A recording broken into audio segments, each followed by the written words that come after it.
The first thing you need to understand about betrayal is that it sounds different when you're not supposed to hear it. Laughter becomes sharper. Voices carry a smugness that cuts through walls like a blade through paper. I stood in my own hallway, briefcase still in hand, listening to my wife Tessa giggle into her phone like a teenager planning to sneak out past curfew. "Oh, Murray, you should have seen his face when I told him," Tessa was saying, her voice drifting from the living room, like some caveman discovering fire. "It's my body. My choice," I said. "What's he going to do? Chain me to the kitchen?" I set my briefcase down carefully, the way you handle explosives. 23 years of marriage, and I'd never heard her talk about me like I was some obstacle to navigate around rather than the man she promised to love and cherish. The man who worked 60-hour weeks so she could chase her dreams of becoming the next big thing in the beauty industry. "The contract is already signed," she continued, and I could hear the satisfaction in her voice. "Miles says the compensation will set us up for life. Well, set me up for life. Darren doesn't need to know all the details." Miles Heron. I should have known that walking piece of expensive cologne would be involved.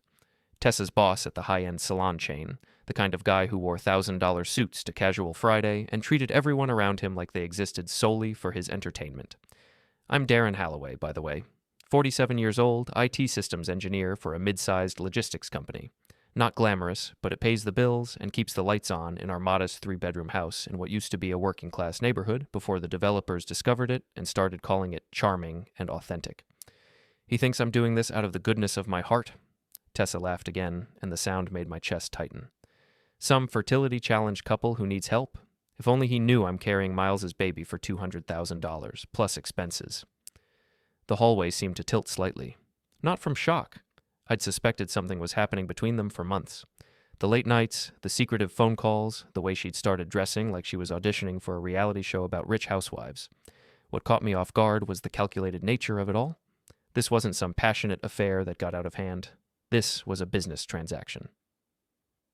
"The best part is the legal protection," she continued. "Miles had his lawyers draw up an airtight contract. Even if Darren finds out and tries to make trouble, there's nothing he can do. I'm not technically cheating. I'm providing a service." Murray's voice came through the speaker, tinny but audible. "What if he leaves you?" "Then he leaves me," Tessa said, and I could hear her shrug in her voice. "I'll have enough money to start over somewhere better, maybe California. Miles has connections there." I backed away from the living room entrance, my sock-covered feet silent on the hardwood floor. In the kitchen, I poured myself 3 fingers of bourbon and sat at the table where we'd eaten breakfast together that morning, where she'd kissed my cheek and asked me to pick up groceries on the way home, where she'd acted like the woman I married instead of whatever she'd become. The thing about being an IT engineer is that you learn to think in systems.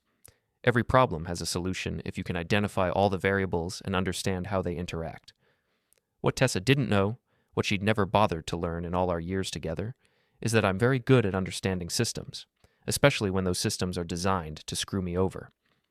I pulled out my phone and started making notes.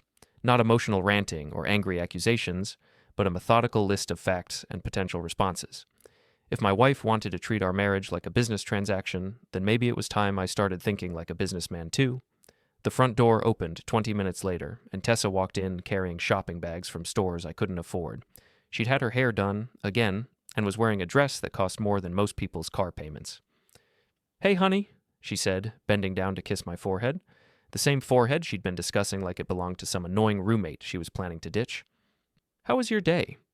"Educational," I said, taking another sip of bourbon. "Yours?" "Oh, girl talk with Mariah. Planning some exciting changes." She moved around the kitchen with practiced efficiency, putting away organic groceries and artisanal products that had replaced the normal food we used to buy. Everything about her had become more expensive lately, more refined. I'd assumed it was part of working at the upscale salon, trying to fit in with a wealthier clientele. Now I understood it was preparation for a different life entirely. "Changes can be good," I said carefully, "as long as everyone's on the same page. Before we dive deeper into this story, I have one small request. Please subscribe, drop a like, comment, and hit that hype button to boost this channel so more people can discover these incredible Reddit stories." She glanced at me, and for just a moment, I saw something flicker across her face. Guilt, maybe, or calculation. Then she smiled, the same smile that had convinced me to propose all those years ago. "We should talk about that soon," she said. "There are some opportunities coming up that could really improve our situation." Our situation. as if we were partners in this decision instead of her having already signed contracts behind my back. "I'm looking forward to it," I said, and meant every word. That night, after Tessa had gone to bed early claiming a headache, I sat in my home office and did what I do best. I researched. Miles Heron had a surprisingly robust online presence for someone involved in shady dealings. Social media accounts, business profiles, charity involvement, even a few interviews in local business magazines. The kind of man who believed his own press releases. More importantly, he had the kind of digital footprint that leaves tracks everywhere. Email accounts, financial records, social connections, all of it interconnected in ways that most people never consider. When you spend your career managing information systems, you learn that privacy is mostly an illusion. Everything connects to everything else if you know where to look. By 3 a.m, I had a preliminary map of Miles Heron's life, business dealings, and personal relationships. I also had copies of Tessa's recent financial activity, downloaded from accounts she'd forgotten I had access to. Joint accounts we'd set up years ago for household expenses, back when we actually discussed major decisions together. The surrogacy contract was hidden in a folder on her laptop labeled Salon Training Materials. Either she thought I was too stupid to look, or too trusting to violate her privacy. She was wrong on both counts. Reading through the legal documents was like watching a magic trick in reverse, seeing exactly how the illusion was constructed. Miles got a baby with no legal obligations beyond the contracted payment. Tessa got $200,000 and a clean exit from our marriage if she wanted it. And I got to be the supportive husband who helped his wife fulfill her dream of helping others, right up until the moment she decided I was no longer useful. The contract was airtight, just like she'd told Marai. Miles's lawyers had done their job well, but here's what they hadn't counted on. Sometimes the best way to win a rigged game isn't to play by the rules. Sometimes you have to change the game entirely. I poured another bourbon and started planning. The next morning, Tessa was gone before I woke up. She'd left a note on the kitchen counter. "Early appointment. Back tonight. Love you." Written in her careful handwriting on expensive stationery. The kind of note that would look sweet and considerate to anyone who didn't know it was covering for a lie. I called in to work and took a personal day, something I hadn't done in over 2 years. My boss, Janet, didn't even question it. When you're the guy who keeps the servers running and never complains about overtime, you earn some flexibility. My first stop was downtown, to the office of Sidney Kellerman, attorney at law.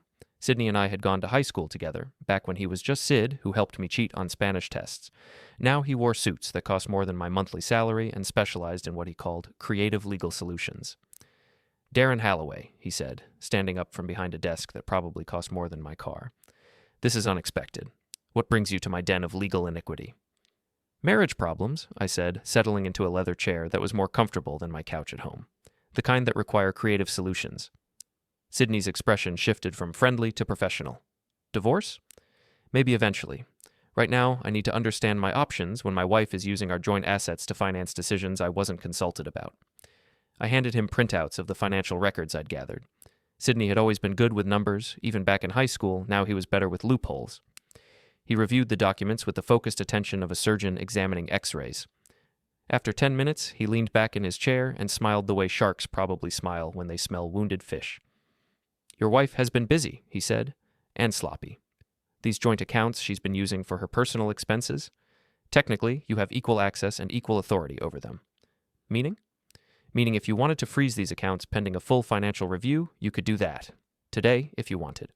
It would take her weeks to get them unfrozen, assuming she could prove the expenses were legitimate joint marital decisions." I felt something loosen in my chest for the first time in days. "What about the surrogacy contract?" "That's trickier. The contract itself is between her and this Miles character, but..."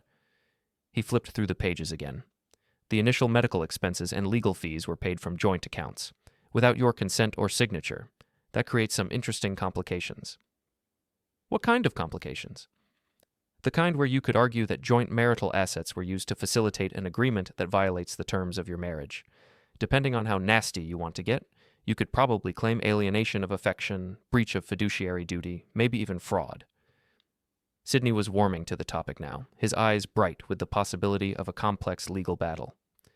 "Of course, that would mean going to court, making everything public, probably ending your marriage in spectacular fashion." "What if I don't want spectacular? What if I want educational?" He raised an eyebrow. "Educational how?" "What if I wanted to make sure all parties involved understood the full consequences of their decisions?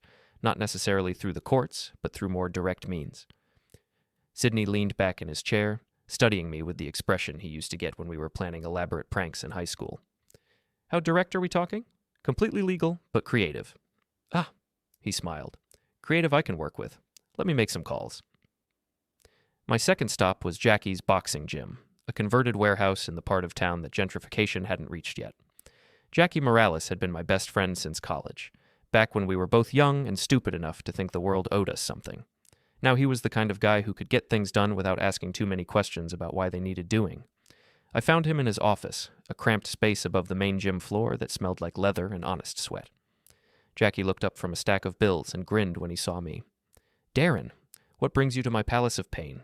Finally ready to learn how to throw a proper punch? Maybe later. Right now I need advice about a different kind of fighting. His expression sobered. Jackie had been married 3 times, divorced twice, and was currently taking a break from his third wife.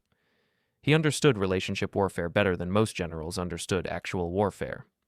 I gave him the abbreviated version of my situation, leaving out the specific details but hitting the main points.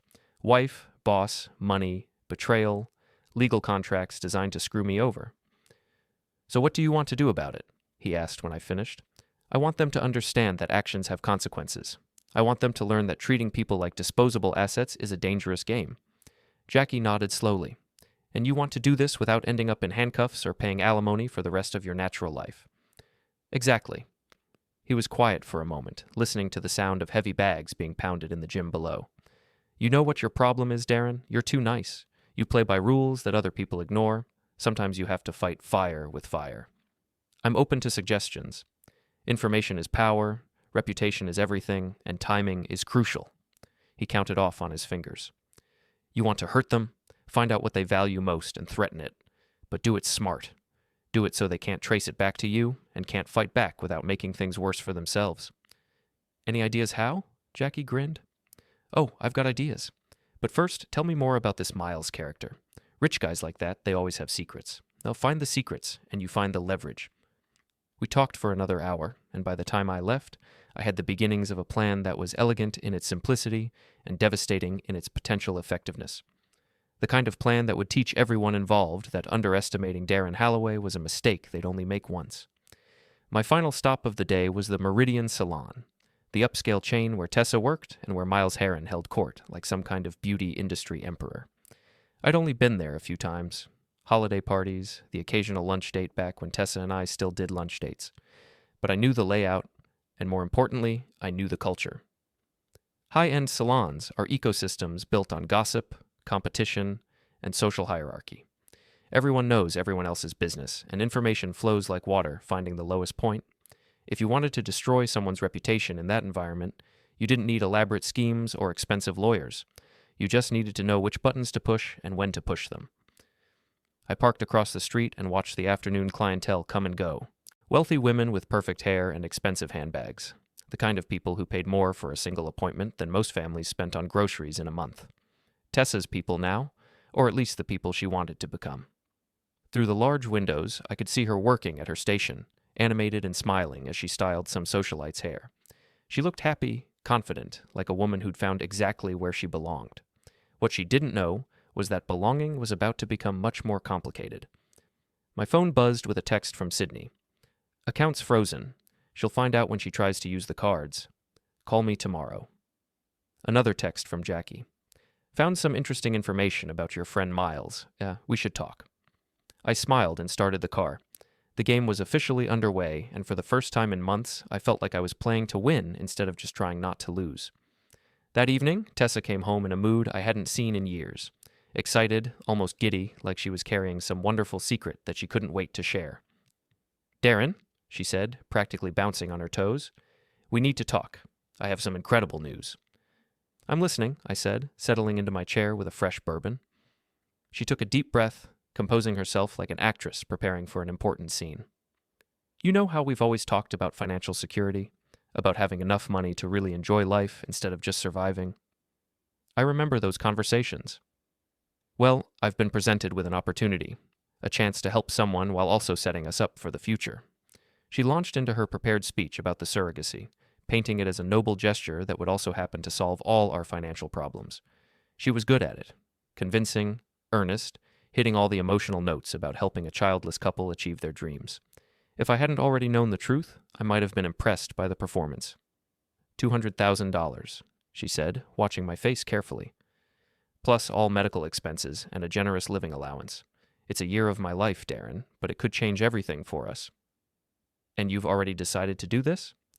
Well, I've been exploring the possibility, but I wanted to discuss it with you before making any final decisions. The lie came so smoothly that I almost believed she believed it herself. What does this couple know about us? About me? Nothing specific. The arrangement is completely confidential. They just want a healthy, responsible woman to help them have the family they've always wanted. And the father, is he involved in the process? Something flickered across her face, too quick to identify, but definitely there. Only for the medical procedures. Everything else is handled through lawyers and doctors. Very professional, very discreet. I nodded thoughtfully, playing the role of the husband who was hearing this for the first time. It's a big decision, life-changing, like you said. I know it is. That's why I wanted us to discuss it together, as partners. Partners. The word hung in the air between us like smoke from a house fire. I think, I said carefully, that we should both take some time to think about all the implications. Make sure we understand exactly what we're getting into before we commit to anything. Relief flooded her face. She'd been expecting a fight, and instead I was being reasonable, supportive even. Of course, she said. We should be absolutely sure. Absolutely, I agreed. What I didn't tell her was that I was already sure. Sure that she'd made her choice without considering me.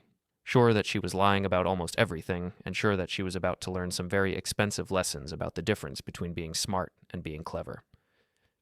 The education was about to begin. Tessa discovered the frozen accounts 3 days later, during what should have been a routine shopping trip to prepare for her new lifestyle. I was at work when she called, and her voice had a pitch I hadn't heard since the early days of our marriage when she'd gotten her first credit card declined.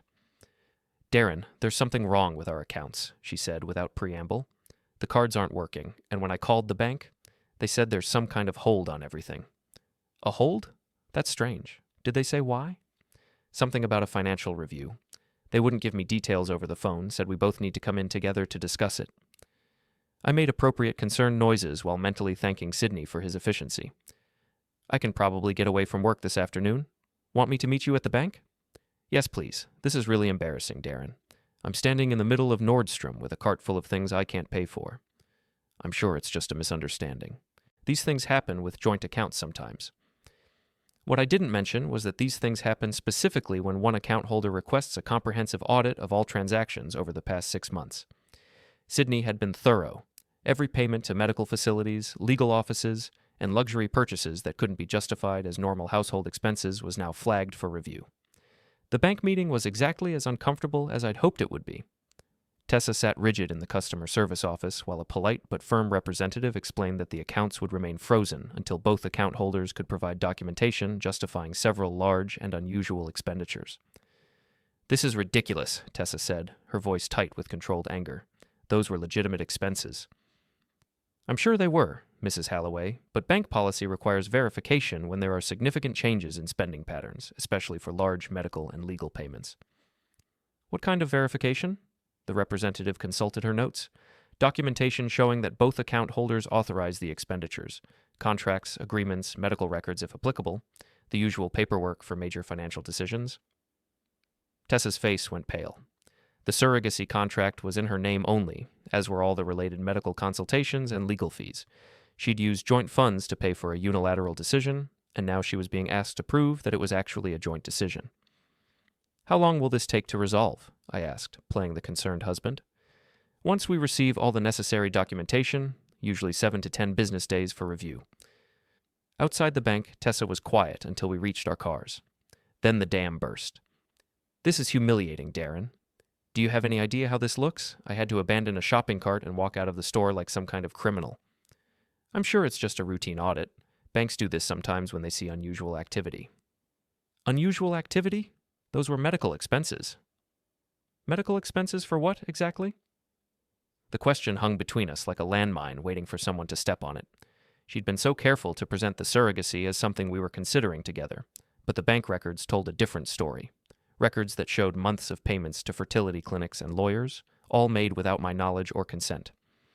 For the consultations, she said finally, to make sure I'm healthy enough for the surrogacy.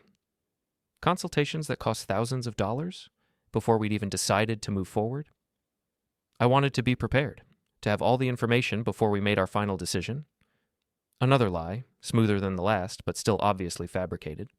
The medical record Sydney had requested would show that she wasn't just consulting, she was already well into the preliminary stages of the surrogacy process.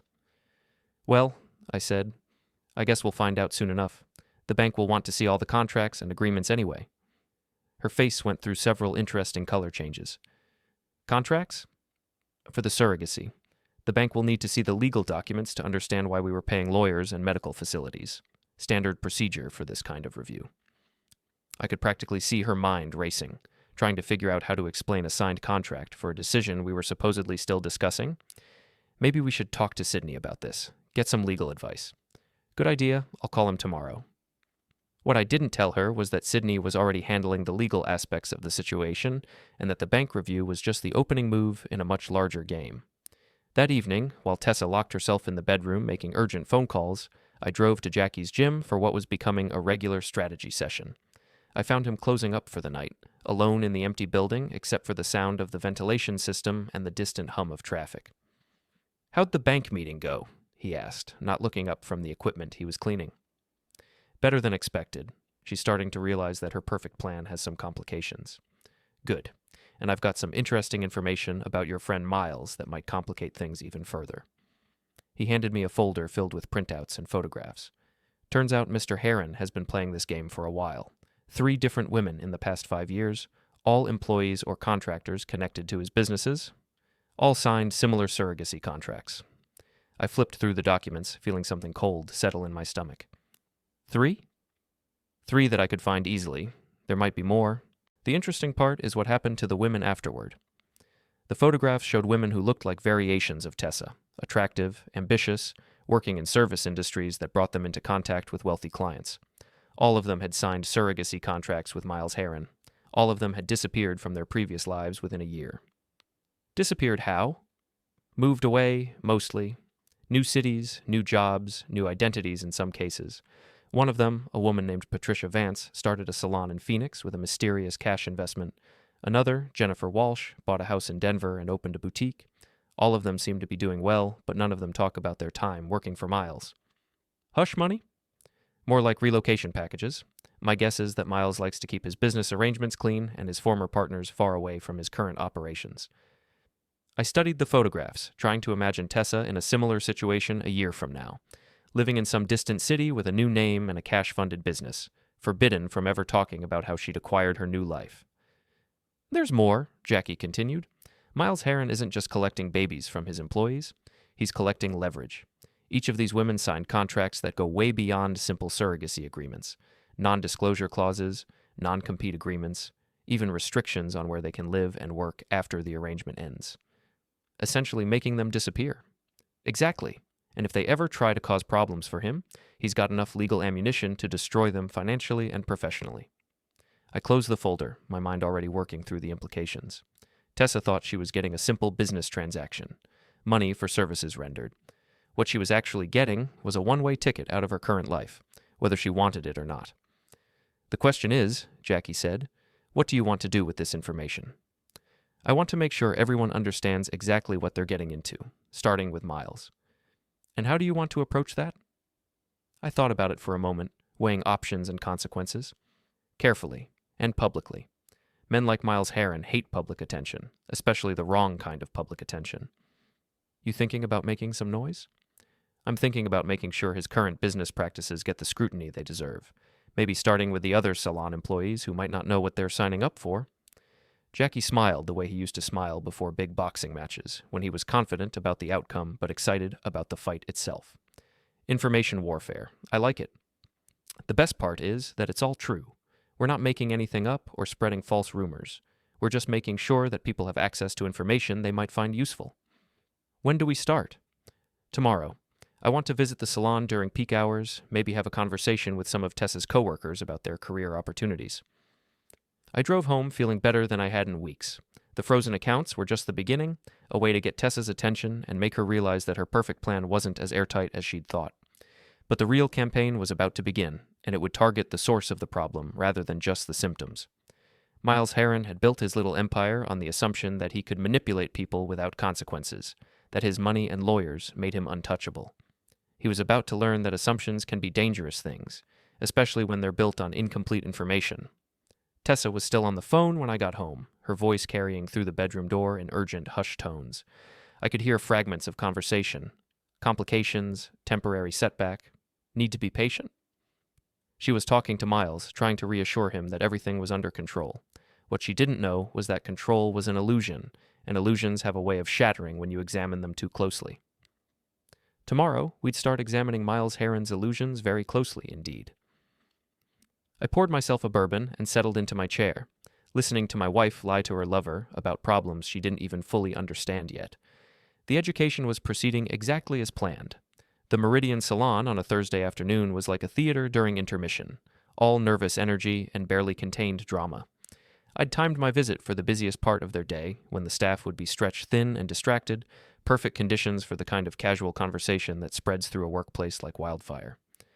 I brought flowers, a large, expensive arrangement that would draw attention and give me a legitimate reason for being there, the kind of gesture that would look romantic to observers while serving my actual purpose of gathering intelligence and planting seeds of doubt. Mr. Halloway, the receptionist, a young woman named Ashley who'd always been friendly during my previous visits, brightened when she saw me. "What a lovely surprise. Tessa didn't mention you were coming by." "I wanted to surprise her," I said, handing over the flowers. "Is she with a client?" "She's just finishing up a color treatment. Should be about 10 minutes. Would you like to wait?" "Actually, I was hoping to talk to Miles first. Is he available?" Ashley's expression shifted slightly, becoming more professional and cautious. "Mr. Heron is in a meeting. I could check if he's available to see you."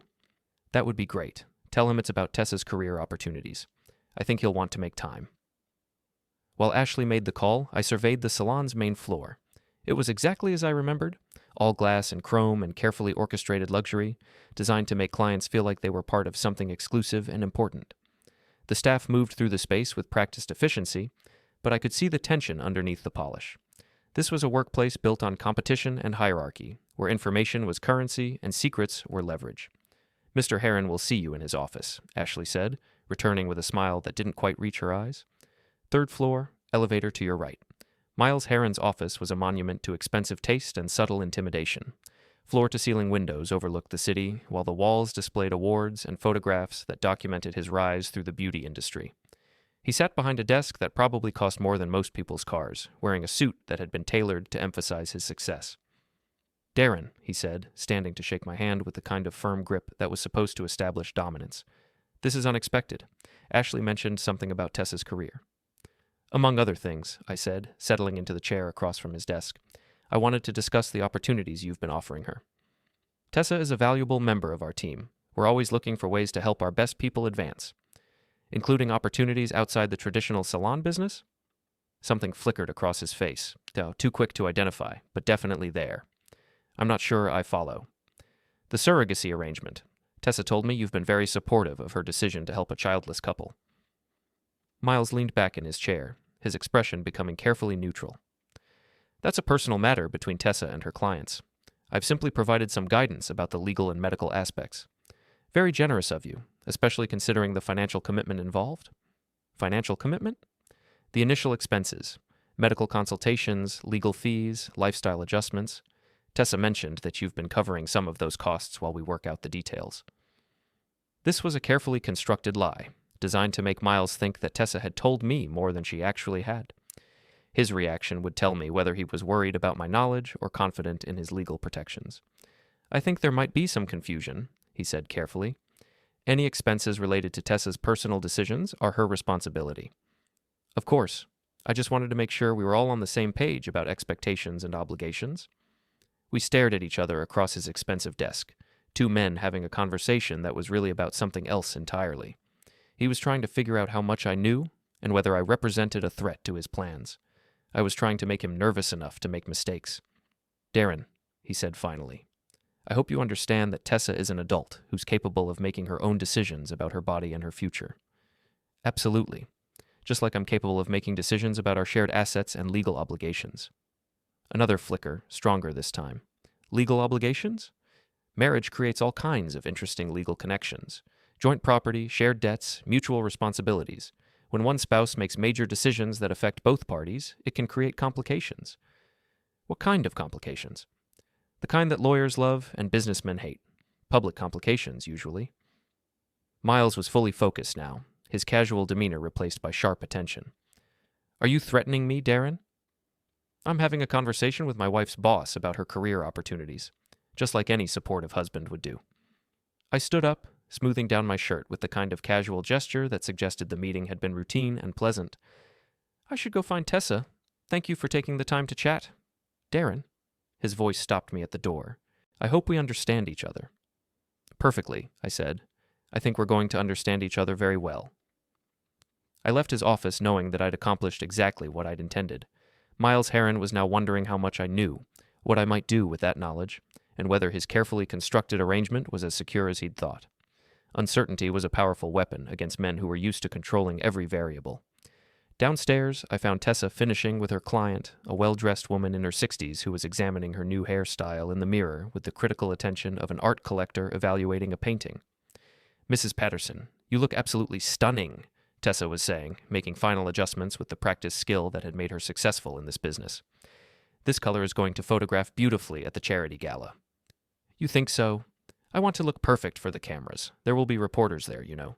Society page coverage. Trust me, you'll be the most elegant woman there. Mrs. Patterson beamed and handed Tessa a tip that was probably more than most people made in a day. After she left, Tessa turned to me with surprise and what looked like genuine pleasure. Darren, what are you doing here? Brought you flowers, I said, gesturing toward the arrangement Ashley was putting in water. Thought you might need some cheering up after the bank situation. Her smile faltered slightly. That's sweet, but you didn't need to make a special trip. I also wanted to meet some of your co-workers. You talk about them so much, I felt like I should put faces to names. This was partially true. Tessa did talk about her co-workers, usually in the context of workplace drama and professional competition.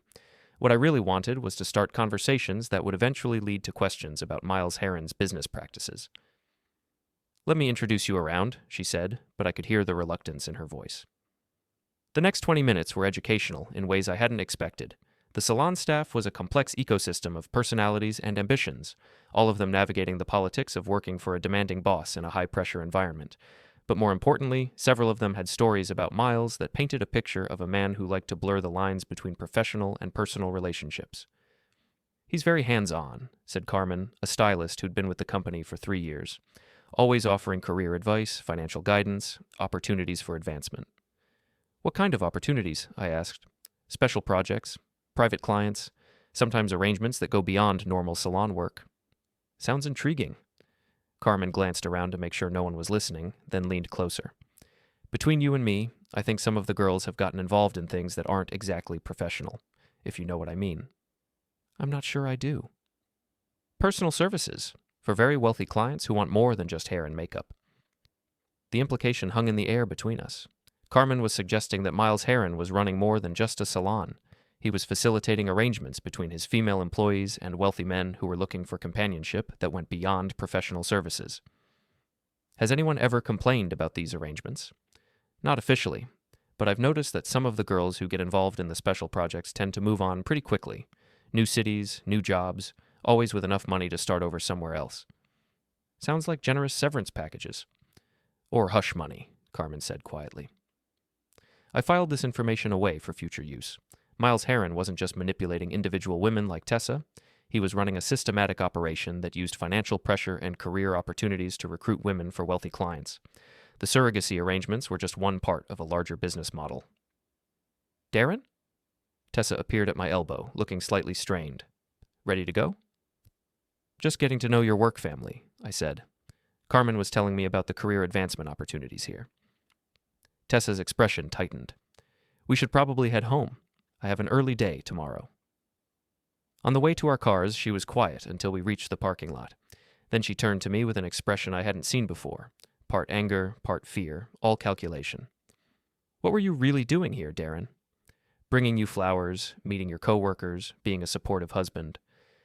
Carmen said you were asking a lot of questions about Miles and his business practices. I'm curious about the man who's been such a mentor to my wife. Is that a problem? It could be. Miles values discretion above everything else. He doesn't like people poking around in his affairs. His affairs? The word choice was interesting and probably more revealing than she'd intended. His business affairs, his client relationships, the way he runs his company. I'm sure he runs a very professional operation. He does, and he expects the same professionalism from everyone around him, including the families of his employees. There it was, the implicit threat wrapped in reasonable language. Miles Heron expected me to stay out of his business, and Tessa was delivering that message on his behalf. I understand completely, I said. Professional boundaries are important in any business relationship. Good. I'm glad we're on the same page. We weren't on the same page. We weren't even reading the same book. But I let her think otherwise because the last thing I wanted was for her to realize how much I'd learned and what I planned to do with that information. That night, I called Sydney with an update on the day's intelligence gathering. He listened without interruption while I described my conversations with Miles and Carmen, taking notes and asking occasional clarifying questions. So we're not just dealing with a simple surrogacy arrangement, he said when I finished. This sounds like a pattern of behavior that could have serious legal implications. What kind of implications?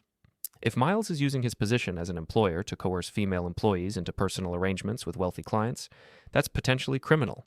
Labor law violations, at minimum, possibly human trafficking if the arrangements involve coercion or deception. And if we could document this pattern, then Mr. Heron would have much bigger problems than one angry husband, the kind of problems that make the front page of newspapers and attract federal investigators. I smiled, feeling pieces of the puzzle clicking into place. How would someone go about documenting something like that? Hypothetically, they'd need testimony from multiple victims, financial records showing payments, and evidence of the systematic nature of the operation. The kind of evidence that might be available if someone with the right technical skills knew where to look. Hypothetically. Of course, and hypothetically, if such evidence existed, it might be in everyone's best interest to make sure the appropriate authorities became aware of it.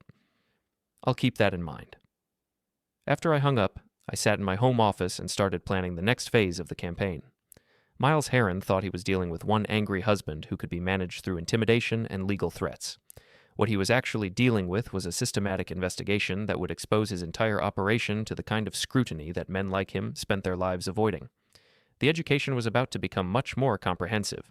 The charity gala at the Grand Meridian Hotel was exactly the kind of event that Miles Heron used to showcase his success and network with potential clients. 500 of the city's wealthiest residents all gathered to support children's literacy while demonstrating their own social status. It was also the perfect venue for the kind of public education I had in mind.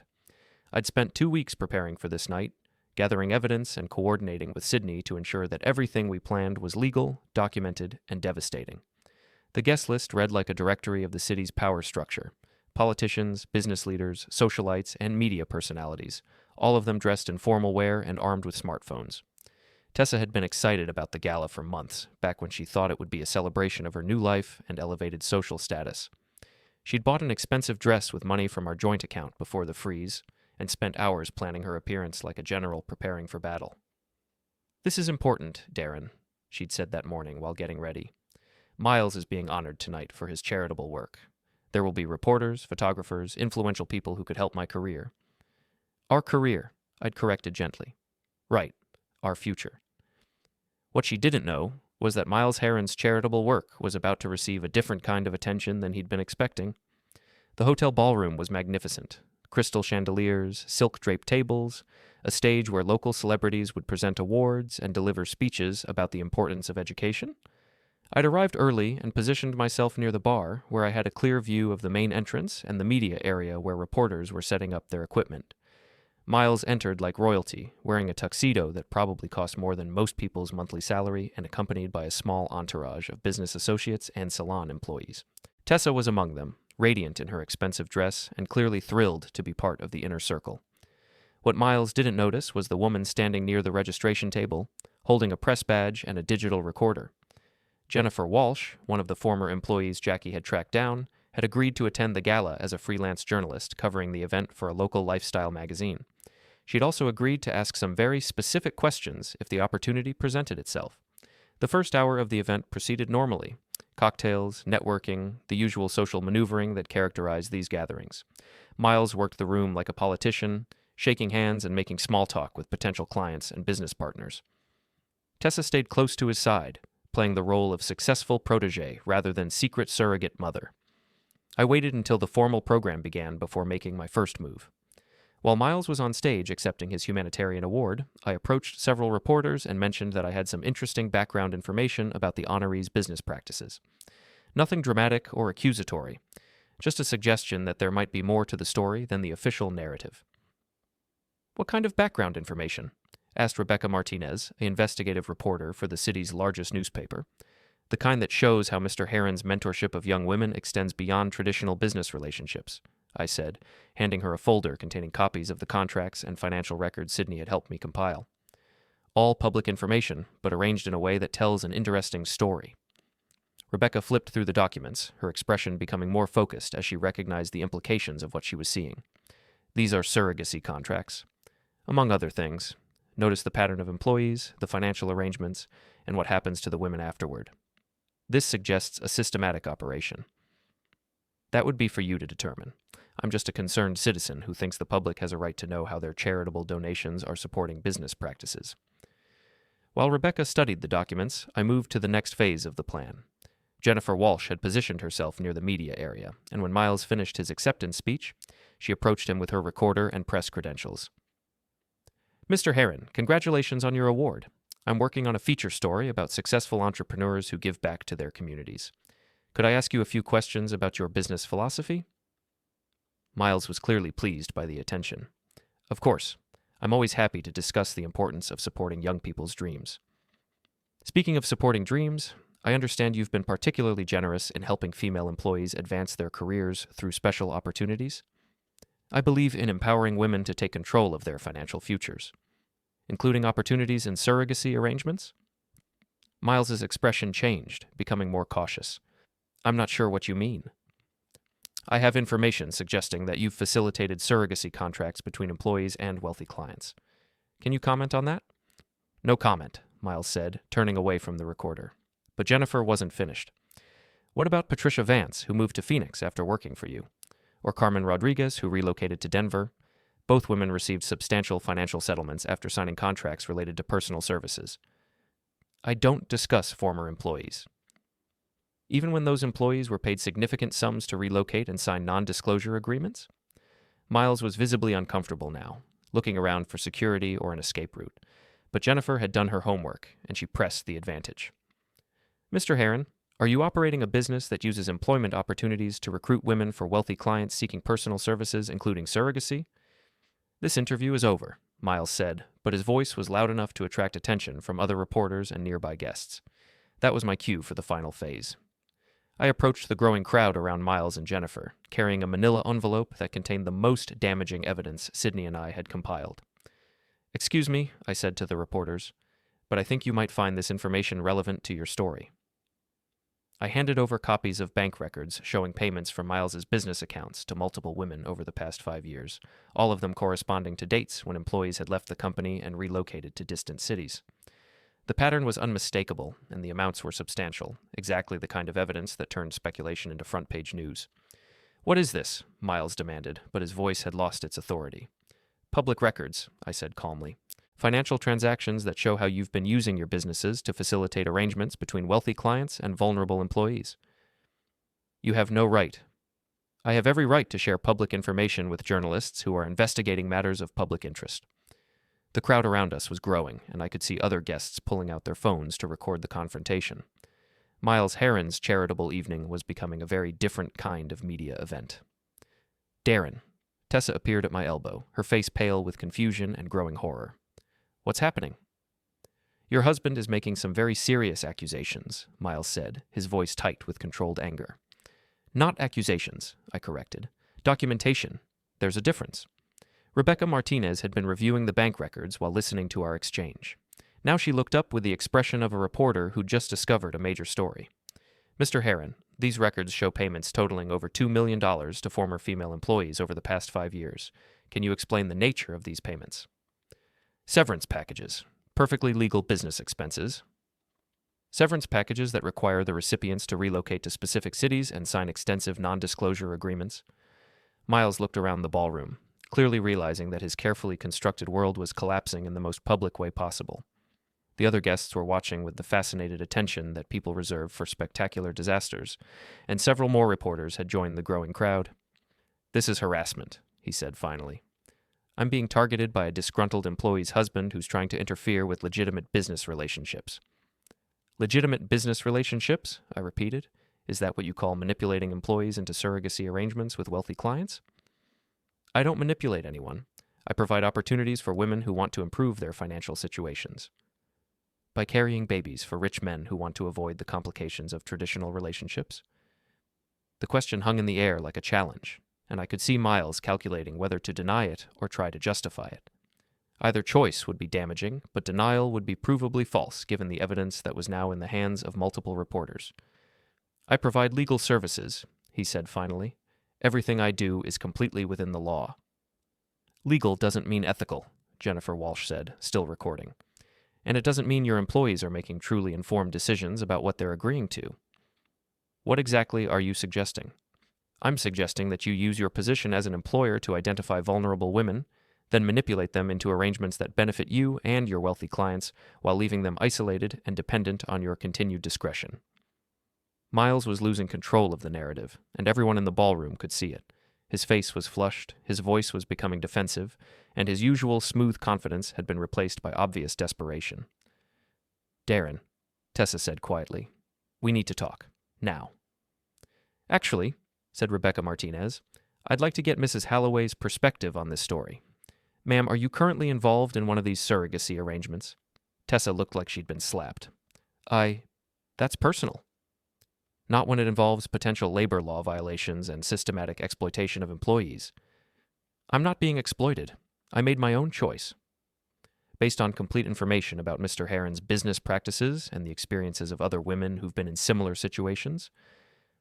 Tessa looked at Miles, clearly expecting him to rescue her from the increasingly hostile questioning. But Miles was dealing with his own crisis and had no resources left to protect anyone else. "I think," I said into the growing silence, "that everyone here tonight has learned something valuable about the difference between charity and exploitation." The ballroom had gone quiet except for the sound of camera phones recording and reporters taking notes. Miles Heron's moment of charitable recognition had become a public exposure of business practices that would be front-page news by morning. "This isn't over," Miles said to me, his voice low and threatening. "You're absolutely right," I replied. "It's just beginning." As security finally arrived to restore order, I walked away from the wreckage of Miles Heron's reputation and Tessa's dreams of easy money. The education had been more comprehensive than I'd originally planned, but sometimes the best lessons are the ones that teach multiple people simultaneously. Outside the hotel, I called Sidney to let him know that the evening had proceeded exactly as planned. "How do you think it went?" he asked. "I think," I said, watching reporters interview shocked gala guests on the hotel steps, "that everyone involved learned some valuable lessons about the consequences of treating people like disposable assets." The real education, however, was just beginning. The story broke across multiple platforms simultaneously, like a coordinated military strike against Miles Heron's carefully constructed reputation. Rebecca Martinez's front-page expose in the morning paper was followed by television coverage, online articles, and social media posts that turned the charity gala confrontation into a viral sensation. "Local businessman accused of exploiting female employees in surrogacy scheme" was the headline that greeted me over my morning coffee. The article was thorough, well-researched, and devastating. Rebecca had used the information I'd provided as a starting point for a deeper investigation that revealed the full scope of Miles's operation. The financial records told a clear story. Over 5 years, Miles Heron had facilitated arrangements between wealthy clients and female employees that went far beyond traditional business relationships. The surrogacy contracts were just one part of a larger system that used employment opportunities to recruit vulnerable women for personal services that made Miles and his clients wealthy while leaving the women dependent on his discretion and bound by extensive legal agreements. Tessa hadn't come home the night before. After the confrontation at the gala, she disappeared with Miles and his remaining supporters, probably to some crisis management meeting where lawyers and public relations specialists tried to figure out how to contain the damage.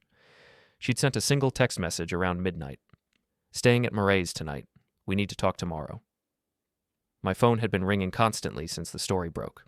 Reporters wanting follow-up interviews, lawyers representing other potential victims, and curious neighbors who'd seen our names in the paper. I'd turned off the ringer and let everything go to voicemail while I enjoyed my coffee and watched Miles Heron's world collapse in real time. The television coverage was particularly satisfying. The local morning show had obtained footage from the gala, including the confrontation between Miles and the reporters. Watching him try to maintain his composure while his carefully constructed lies fell apart was better than any entertainment I'd paid for in years. The allegations against Miles Heron raise serious questions about labor practices in the beauty industry, the news anchor was saying. City officials have announced a formal investigation into his business operations, and federal authorities are reviewing the case for possible human trafficking violations. Human trafficking. Sydney had been right about the potential legal implications. What had started as my personal revenge against a man who was manipulating my wife had become a federal investigation into systematic exploitation of vulnerable women. My phone buzzed with a text from Jackie. Saw the news? Well played. Coffee later? Another text from Sydney. Excellent work. Several more women have contacted my office. This is going to be bigger than we thought. I was finishing my second cup of coffee when Tessa's key turned in the front door. She looked like she hadn't slept, her expensive dress wrinkled and her carefully styled hair disheveled. But more than that, she looked defeated in a way I'd never seen before. We need to talk, she said without preamble. I'm listening. She sat down across from me at the kitchen table, the same table where we'd shared breakfast and dinner for over 20 years, where we'd discussed our dreams and plans back when we were still partners instead of adversaries. You destroyed everything, she said quietly. I revealed the truth. There's a difference. Miles's business is ruined. His reputation is destroyed. The salon is probably going to close. And you're concerned about Miles because... She looked at me with something that might have been hatred or might have been despair. Because he was offering me a chance at a better life. A better life that involved carrying his baby and then disappearing to some distant city where you'd never be allowed to talk about how you got your money. You don't understand. It wasn't like that. It was exactly like that, Tessa. You just didn't bother to research what happened to the other women who made the same deal. I pulled out copies of the articles about Patricia Vance, Jennifer Walsh, and the other women who'd been through Miles's system. Phoenix, Denver, Seattle, Portland, all of them relocated with substantial cash payments and legal agreements that essentially erased their previous lives. She read through the documents with growing confusion and what looked like genuine surprise. I didn't know about the others. Because Miles didn't want you to know. Information is power, and he kept all the power by making sure you only knew what he wanted you to know. But the money was real. The opportunity was real. The opportunity to become a kept woman in a distant city, cut off from everyone you've ever known and legally prevented from ever discussing how you got there. That was your better life? She was quiet for a long time, staring at the newspaper articles and financial records spread across our kitchen table. When she finally looked up, her eyes were red, but her voice was steady. What happens now? Now you decide what kind of person you want to be. The federal investigation is going to require testimony from all the women who were involved in Miles's arrangements. You can cooperate and help make sure this doesn't happen to anyone else, or you can try to protect him and probably end up facing charges yourself. Charges? Conspiracy, fraud, tax evasion. Sydney says there are multiple potential charges depending on how deep your involvement goes and whether you were a victim or a willing participant. The color drained from her face. I was a victim. I didn't know about the other women or the pattern of behavior. That's what you'll need to convince a federal prosecutor, and a jury, if it comes to that. She put her head in her hands, finally understanding the full scope of what she'd gotten involved in. I thought I was being smart, taking control of my financial future. You thought you were smarter than everyone else. That's different. And now? Now you deal with the consequences of your choices, just like everyone else has to. The doorbell rang, interrupting our conversation. Through the window, I could see a woman in a business suit holding a briefcase and official-looking credentials. Mrs. Halloway, the woman said when I opened the door. I'm Agent Patricia Chen with the Federal Bureau of Investigation. I'd like to ask you some questions about your relationship with Miles Heron and the Meridian Salon Group.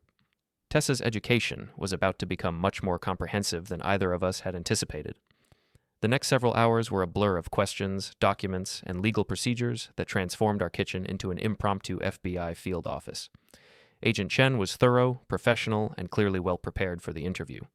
She'd done her homework on Miles's operation and was particularly interested in Tessa's role in the surrogacy arrangement. Mrs. Halloway, when did you first become aware that Mr. Heron had similar arrangements with other employees? Yesterday, Tessa said quietly. At the gala. That was the first time I heard about other women.